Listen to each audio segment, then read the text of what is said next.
नमस्कार साथियों, मैं आपका अपना गौरव जयराम, ग्राम प्रधान भाईपुर। साथियों, मैं आप लोगों के बीच में आज एक ऐसी महत्वपूर्ण जानकारी लेकर के आया हूं जिसकी आवश्यकता हर ग्रामीण अंचल में रहने वाले व्यक्ति को उसकी नीड है और सरकार की जो स्कीम है मैं उसको आप तक पहुंचाने के लिए आया हूं। और आज इस वीडियो के माध्यम से मैं आपको उस स्कीम के बारे में पूरी डिटेल से जानकारी दूंगा कि कैसे आप उसको ऑनलाइन कर सकते हैं, कहाँ इस फॉर्म को जमा कर सकते हैं, कैसे इसमें लाभ मिलेगा, क्या आपको लाभ मिलेगा, कौन इसके लिए पात्र हैं, कौन इसके लिए अपात्र व्यक्ति हैं। ये सारी जानकारी आप जानने के लिए इस वीडियो को लगातार आप देखते रहें और इस वीडियो को सब्सक्राइब कर दें, जिससे कि इस प्रकार की वीडियो आप तक आगे भी पहुंचती रहें। पंचायत से संबंधित और सरकारी योजनाओं से संबंधित जो भी जानकारी आपको चाहिएगी वो इस चैनल के माध्यम से समय समय पर मिलती रहेगी। आज मैं आप लोगों के बीच में एक जानकारी लेकर के आया हूं कि मुख्यमंत्री सामूहिक विवाह जो योजना है, स्कीम का नाम है मुख्यमंत्री सामूहिक विवाह योजना। उत्तर प्रदेश सरकार इसके लिए 51,000 रुपए की धनराशि उपलब्ध कराती है और इसमें वर और कन्या आप चुन करके लेकर के आएंगे। जो भी जहां भी आपने शादी करनी है वहां आप अपनी बेटी की शादी करके सेलेक्ट करके आप लेकर के आएंगे एक सार्वजनिक स्थान पर, जो जिले स्तर पे इसका एक कार्यक्रम होता है। उसके बारे में मैं आपको बताऊंगा। सबसे पहले बताता हूं कि 51,000 रुपए इस स्कीम के माध्यम से सरकार आपको देती है। कन्या के खाते में ये पैसा जाता है और ये पैसा 3 हिस्सों में ये पैसा जो है डिवाइड किया गया है। पहला हिस्सा है इसका कि 6,000 रुपए इस 51,000 रुपए में से सरकार काटती है और वो काटने के पीछे उनका उद्देश्य है कि आप अपने साथ में जब विवाह होता है तो जाहिर सी बात है कि दोनों फैमिली के कुछ मेंबर्स जो है या एक फैमिली के या दोनों फैमिली के कुछ मेंबर्स के लिए वहां पे खाने पीने की सारी व्यवस्थाएं, बढ़िया स्टैंडर्ड वहां पे खाना बनता है, मिठाई मिष्ठान सारी चीजें वहां पे होती हैं। तो 6,000 रुपए उस खाने के लिए पैसा काटा जाता है और आप अपने जितने भी मेंबर आपके साथ जाना चाहते हैं 10, 20, 50 लोगों को आप लेकर के जा सकते हैं और वहां पे खाना आपको फर्स्ट क्लास आपका स्वागत होगा। सरकारी वहां पे आपके जिले के डीएम, डीपीआरओ, जिला पंचायत राज अधिकारी, सीडीओ, ये सभी लोग वहां पे आपके वेलकम में और सारी व्यवस्थाओं में वहां पे रहते हैं। 6,000 रुपए इस चीज के वहां पे कटते हैं। 15,000 रुपए का जिस दिन ये शादी होती है, जब डेट सरकार की तरफ से अनाउंस हो जाती है कि उस डिस्ट्रिक्ट पे फलानी जगह पे ये शादी का प्रोग्राम होना है, तो 15,000 रुपए में आपको सामान दिया जाता है। जो सामान होता है जैसे एक बॉक्स है, जैसे कुछ चांदी का कुछ आइटम है और जैसे कपड़े हैं, उसके लिए 15,000 रुपए का ये सामान आपको वहां पे दिया जाता है। यानी कि 15 और 6 21,000 रुपए ये आपको इस तरीके से आपके सामान के और खाने के लिए कट जाते हैं। बाकी 30,000 रुपए की जो धनराशि है वो सीधा कन्या के खाते में जाती है और वो चेक के माध्यम से या फिर वो डायरेक्टली वो जिस भी माध्यम से वो भेजते हैं। अभी लास्ट टाइम चेक के माध्यम से उन्होंने वो पेमेंट जो है वो दिया था, तो 30,000 रुपए डायरेक्ट कन्या के खाते में जाने वाले हैं। इस स्कीम का बहुत अच्छा लाभ है कि एक गरीब परिवार अपनी बेटी की शादी आसानी से कर सकता है। बेटी जो है बोझ ना बने किसी परिवार के ऊपर में, इसलिए सरकार ये स्कीमें चलाती है। इसके आगे मैं आपको बताना चाहता हूँ कि 51,000 रुपए लेने के लिए आपको करना क्या है। ठीक है, वो क्या क्या उसके लिए दस्तावेज होंगे, ये सवाल आपके मन में चल रहा होगा। कौन इसके लिए पात्र होगा, मैं वो बता देना चाहता हूँ कि हर वो व्यक्ति इसके लिए पात्र है कि जो अपनी बेटी की शादी करने में सक्षम नहीं है, अपने आप को सक्षम नहीं समझता है और इस स्कीम का लाभ लेना चाहता है। तो वो अपनी बेटी के लिए जब वर चुनता है, वर चुनने के बाद में वो दोनों परिवार वहां पे जाएं और वहां पे जाकर के वहां सामूहिक शादी का प्रोग्राम एक होता है, जहां हजारों लोग, हजारों जोड़े इसी प्रकार से वहां शादी के बंधन में बनते हैं और वहां आप जाकर के अपनी बेटी की शादी कर सकते हो। वो गवर्नमेंट के रिकॉर्ड में भी रजिस्टर्ड हो जाती है शादी और इसका लाभ आप ले सकते हो। तो इसके लिए आवश्यक दस्तावेज क्या क्या चाहिए वो मैं आप लोगों को बताना चाहता हूँ। आपसे फिर मैं निवेदन कर रहा हूं कि ये मैसेज ज्यादातर पब्लिक के पास में जाना चाहिए। होता ये कि हमारे पास में सरकारी स्कीम तो है लेकिन उसकी जानकारी नहीं है, उसका लाभ नहीं ले पाते हैं लोग। ग्रामीण अंचल के लोग खासकर से उसके लाभों से वंचित रह जाते हैं। उसके बहुत सारे रीजन है वंचित रहने के। तो मेरा उद्देश्य है कि ये वीडियो आप सब्सक्राइब करोगे तो आपको आगे भी चीजें मिलती रहेंगी और इसको शेयर करोगे तो ये मैसेज, ये वीडियो, ये ज्यादातर लोगों तक ही पहुंचेगा। ये स्कीम जो है मुख्यमंत्री सामूहिक विवाह योजना, ये ज्यादा लोगों तक ही पहुंच पाए, ये मेरा उद्देश्य है। तो मैं आपको बताना चाहता हूं कि इसके लिए आवश्यक दस्तावेज क्या चाहिए। आवश्यक दस्तावेज के अंदर में इसमें देखिए, लड़की का सबसे पहले चाहिए क्या है, आधार कार्ड उसका होना चाहिए।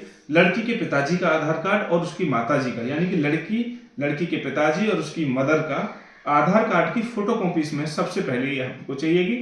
दूसरे पॉइंट है कि लड़की के बैंक की जो पासबुक है उसकी एक फोटोकॉपी हमको चाहिए, जिसमें अकाउंट नंबर, आईएफएससी कोड बिल्कुल स्पष्ट शब्दों में नजर आए, एक ऐसी साफ सी आपको फोटोकॉपी देनी है। लड़की के पिता की इनकम सर्टिफिकेट, यानी कि लड़की के जो पिताजी हैं उसका आय प्रमाण पत्र आपको इसमें जमा कराना होगा। लड़की का जो है मूल निवास प्रमाण पत्र, लड़की किस गांव की निवासी है, किस जिले की निवासी है, उसका एक मूल निवास प्रमाण पत्र आपके पंचायत घर से बन जाता है, बहुत बड़ी बात नहीं है, वो उसमें चाहिए। और इसी के साथ में लड़की का एक जाति प्रमाण पत्र भी इसमें जो है आवश्यक है।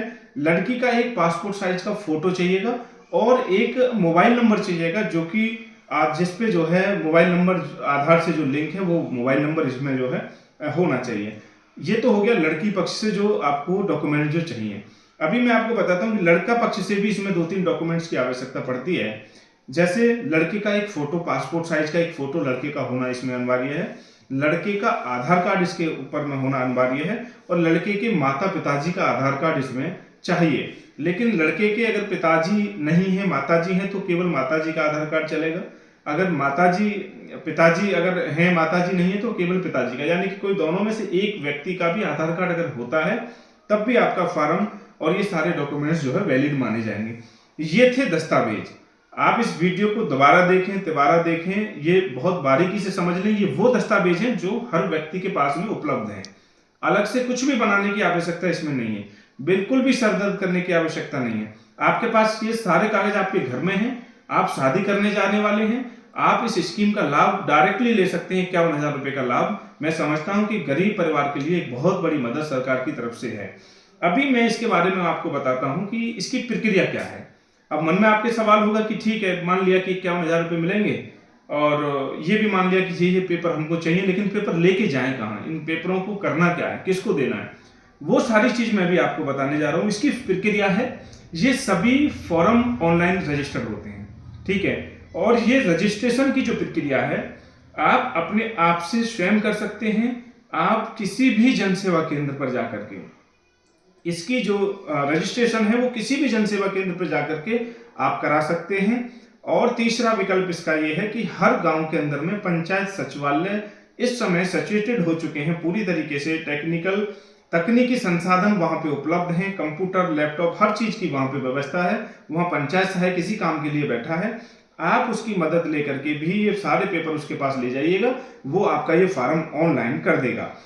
जो लोग स्वयं इस फॉर्म को ऑनलाइन करना चाहते हैं उनके लिए मैं बता दूं कि मुख्यमंत्री सामूहिक विवाह योजना 2024, आप इसको डालिएगा गूगल के ऊपर में। जब आप जाएंगे तो वहां पे इसकी सारी की सारी साइट आपकी ओपन हो जाएगी, सारे डॉक्यूमेंट्स की नीड, और वहीं से आप इसको अपने आप भी फिलअप कर सकते हैं। इस फॉर्म को आप वहां से भर सकते हैं। फॉर्म भरने के बाद में आपको करना यह है कि उसका जो उसकी जो रसीद जो निकलेगी, उसका जो रजिस्ट्रेशन आपका नंबर जो निकलेगा, उस फॉर्म को आप निकाल करके, और ये जो दस्तावेज मैंने अभी जो आपके ऊपर बताए थे, ये सारे की एक एक कॉपी उसके साथ अटैच करके ये सारे के सारे पेपर आपको अपने पंचायत सचिवालय पर जाकर के जमा कराने, या कि ग्राम प्रधान जी के पास में जाकर के आपको जमा कराने हैं। और ग्राम प्रधान जी इसको अपने स्तर से फिर ब्लॉक स्तर और फिर ये आपके जो है जिला स्तर की ये कार्रवाई आपकी आगे बढ़ जाती है। ये रजिस्ट्रेशन आपको अभी तत्काल कराने होंगे। जब भी आप अब इस वीडियो को देखें, इसका रजिस्ट्रेशन आप करा दें। उसके बाद में शादी की जो डेट है वो सरकार की तरफ से अनाउंस हो जाएगी। जैसे ही वो अनाउंस होगी आपको सूचना पहुंच जाएगी। सूचना के आधार पे आप उस नियत समय पे और निश्चित स्थान पे पहुंच करके अपने जो जोड़ा है, आपका जो लड़की है और जो लड़का है, उसको आप लेकर के जाइए। और वहां जाने के बाद में वहां सामूहिक विवाह में आप शामिल हो जाइएगा। उसमें आपको जो है फिर ये सारी चीजों के उसमें इसके लाभ आपको मिल जाएंगे। अब ये सवाल होगा कि वहां कौन लोग जाएंगे, किसके साथ जाएंगे, किससे मिलेंगे। तो मैं आपको बता देना चाहता हूं कि उस समय जब ये डेट अनाउंस होगी तो आपके उस कार्यक्रम स्थल पे आपके प्रधान जी, आपके पंचायत सहायक, आपके ग्राम विकास अधिकारी जो कि जिसको सेक्रेटरी बोलते हैं, जो सचिव हैं ग्राम पंचायत के, आपके बीडीओ, एडीओ, जिला पंचायत राज अधिकारी, डीपीआरओ यानी कि जिले के जो पंचायत के अधिकारी होते हैं, और जिला अधिकारी, सीडीओ, ये सभी लोग आपको वहां पे मिलेंगे। इसलिए केवल आपको उस स्थान पे पहुंचना है, समय पे आपको वहां पहुंचना है, और बाकी सारी चीजें आपको ग्राम पंचायत स्तर पे आपको वहां उपलब्ध हो जाएंगी। आसानी से आप इस योजना का लाभ ले सकते हैं। तो मैं सभी लोगों से निवेदन करता हूं कि ये वीडियो आपके लिए बहुत महत्वपूर्ण है, इसमें कोई शर्म की बात नहीं होनी चाहिए। हम लोगों को सरकार की स्कीम का लाभ लेना चाहिए, सरकारी स्कीमें जो बनी हैं उसका लाभ हम लोगों को लेना चाहिए, और इसके लिए कोई भी किसी भी रिजर्वेशन की या किसी भी तरीके की कोई भी आवश्यकता नहीं है। कोई भी व्यक्ति, किसी भी धर्म का, किसी भी समाज का व्यक्ति इस फॉर्म को भर सकता है, और इस मुख्यमंत्री सामूहिक विवाह जो योजना है जिसमें 51,000 रुपए का अंशदान सरकार की तरफ से आपको मिलता है, इसका आप लाभ ले सकते हैं।